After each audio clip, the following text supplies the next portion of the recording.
નમસ્કાર, spark today ન્યૂઝમાં આપનું સ્વાગત છે। પાલિકાની દબાણ શાખાની ટીમ અત્યારે જુઓ કે જૂના એટલે કે સ્વામિનારાયણ મંદિર સુધી ત્રાટકી છે ને જે પ્રકારે કહી શકાય કે જે રોડ લાઇનના દબાણો છે તેની સામે પાલિકાની કડક કાર્યવાહી અહીંયા જોવા મળી રહી છે। દબાણ શાખાની ટીમ હાલ જૂના ડીસીબી ખાતે પહોંચી છે અને જુઓ કે જે પ્રકારે રોડ લાઇનના જે દબાણો છે તેને તોડવા માટે આવી રહ્યા છે। 14ની ટીમ સાથે દબાણ શાખાની ટીમ હાલ ટોપી જોડે જ ચાલો ને કામ કરો જોડે સ્ટોક મારું મેં જ્યારે દેખાવું ત્યારે મેં પેલો ત્યારે નહોતું દેખાતું તમે તો ભાઈ મને દેખાવું ત્યારે તમને કીધું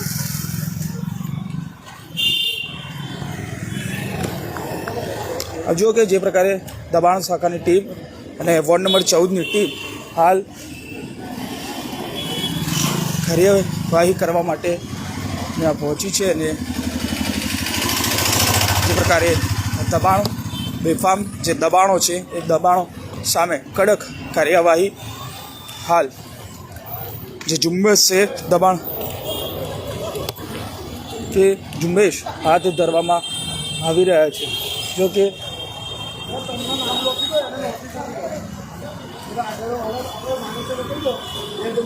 હા જે જૂના ડીસીબી કહેવાય છે કે સ્વામિનારાયણ રોડ છે એ રોડ પર જે રોડ લાઇનના દબાણો છે એ દબાણો દૂર કરવા માટે હાલ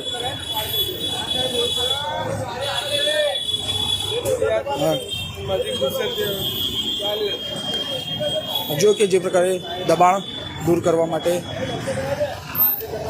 દબાણ શાખાની ટીમ જીસીબી સાથે હાલ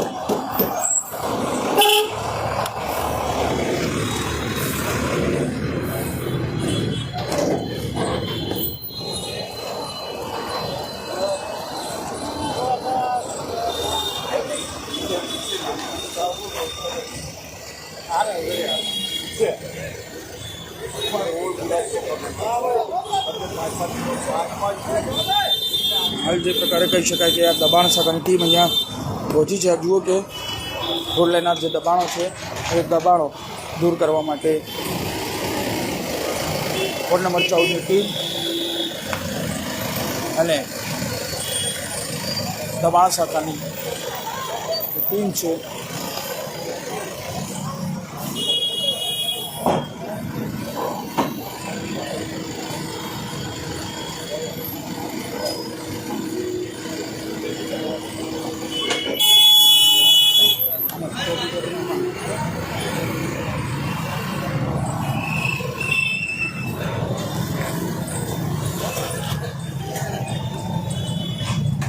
રોડ લાઇનના દબાણો છે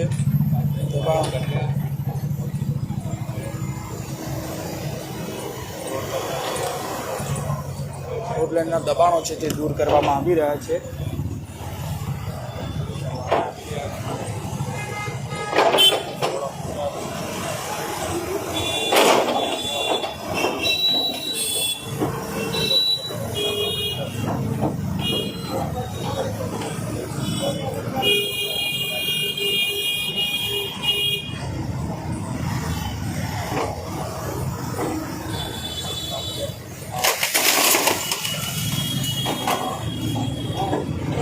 દબાણો દૂર કરવા માટે પાલિકાની દબાણ શાખાની ટીમ અને વોર્ડ નંબર 14ની ટીમ અહીંયા પહોંચી ચૂકી છે અને જે પ્રકારે કહી શકાય કે આ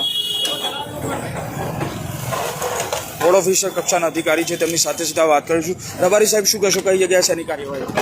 આપણે યાસીન ખાન પઠાણ ઉભો રોડ જે સ્વામિનારાયણ મંદિરનો અમારા વિસ્તારના કાઉન્સિલર શ્રી આપણા પૂર્વ ડેપ્યુટી મેયર નંદાબેન, સચિનભાઈ પાટડિયા તેમજ જેલમબેન ચોકસી અને હરીશભાઈ ચારે ચાર કોર્પોરેટરની અમારી રજૂઆત હતી કે આ સ્વામિનારાયણ ભગવાનનું મંદિર છે, 150 વર્ષ 200 વર્ષ જૂનું છે। આપણા સર સયાજીરાવ ગાયકવાડ જ્યારે હતા ત્યારે ભગવાન સ્વામિનારાયણ પોતે અહીં આવેલા હતા, સજાનંદ સ્વામી, અને સત્સંગીઓની બી અવર જવર રહે છે।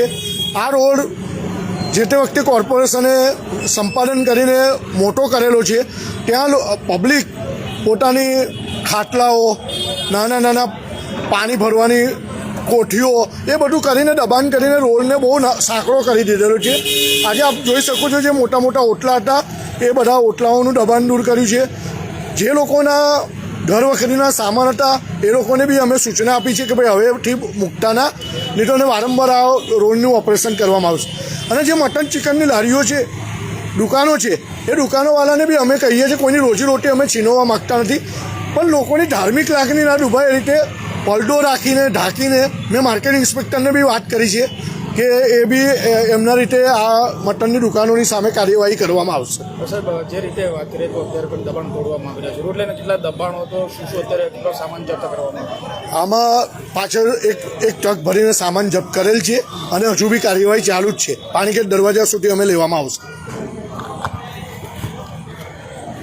તો આ હતા વોર્ડ ઓફિસર અને તેઓ સ્પષ્ટ કહી રહ્યા છે કે રોડ લાઇનના દબાણો છે, પાણીગેટ દરવાજા સુધીના જે દબાણો છે, દબાણો દૂર કરવા માટે હાલ પાલિકાની દબાણ શાખાની ટીમ અહીંયા પહોંચી હતી અને સાથે વોર્ડ ઓફિસની પણ ટીમ અહીંયા પહોંચી. એટલે જે પ્રકારે જે વાત હતી કે કાઉન્સિલરો જે નગરસેવકો છે તેની રજૂઆત હતી તેને ધ્યાને રાખીને જ આ જે રસ્તા પર રોડ લાઇનના જે દબાણો છે, દબાણો વડોદરા મહાનગરપાલિકાની દબાણ શાખાની ટીમ અને વોર્ડ ઓફિસની ટીમ સાથે રહી આ દબાણો દૂર કરવામાં આવ્યા હતા. કેમેરામેન નિહાની સાથે Surat Solanki, spark today news, Vadodara.